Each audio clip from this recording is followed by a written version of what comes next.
Hi everyone, and welcome to Natalina's Kitchen, where we have been teaching authentic Italian food culture since 2011. We're back in the teaching kitchen today, and today we're talking about flour. Lots of questions about flour, and I'm always happy to answer your questions because it's something that has always intrigued me, especially Italian specialty flours. Since I had spent time living in Italy, and there was so many different flours that were a little bit confusing, so I needed to kind of navigate that in order to get the really good results that I wanted in my kitchen. So today we're going to talk about Manitoba flour. Okay, so you can imagine it's in the late 1990s and I'm walking through my local grocery store in Milano where we were living at the time, and as a Canadian I was quite intrigued to see this bag of flour with a big Canadian flag on it. So all these years later, getting lots of questions about this, and I'm here to answer your questions about Manitoba flour. So first and foremost, let's discuss what it is not, okay? It is simply not flour that has been manufactured in Manitoba, okay? So let's just get that off the table. A lot of people in Manitoba think, oh, I use Manitoba flour. I live in Manitoba, which is a Canadian province, and I use Manitoba flour, okay? Manitoba flour is only produced in Italy, okay?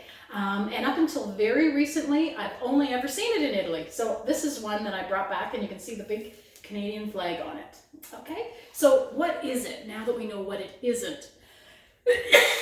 Excuse me. So basically, it is flour that is milled in Italy, that is made with wheat imported from Manitoba, Canada.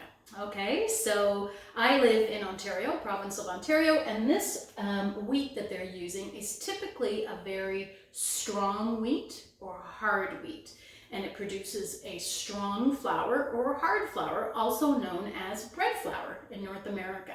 Okay, so Italians were intrigued by this wonderful wheat that is grown in Manitoba that is super strong, super hard, produces a wonderful bread type flour. And what they do is they add Manitoba flour to their flours to add strength. So typically it'll be used in pizza, focaccia, any of the sweet breads such as panettone or pandoro for the holidays. So it's basically just a really strong bread flour. Okay, so let's just review that really quickly. So in North America, we have our pastry or cake flours that run anywhere from 7 to 9% in gluten, okay, which is quite a soft flour. It can also be called a soft flour. Then we have all-purpose in North America that's kind of a blend of hard and soft flours, and it runs about 11-12%. Of course, these will vary based on the manufacturers, okay? Then we've got our bread or strong flour used to get that wonderful crumb in breads that we love, and that's anywhere from 12 to 14%. So Manitoba flour falls into this category. So you could very easily substitute any of your local strong bread or hard flours to replace Manitoba, and there you have it. If you're interested in any of the other videos that we have, we talk about semola flour versus semolina flour. We talk about 00 flour, which there's a lot of questions about. Check out our YouTube channel. Please subscribe and you won't miss a thing. And also check out our online school. All the classics there. Very convenient. Learn in your own home. Ciao for now.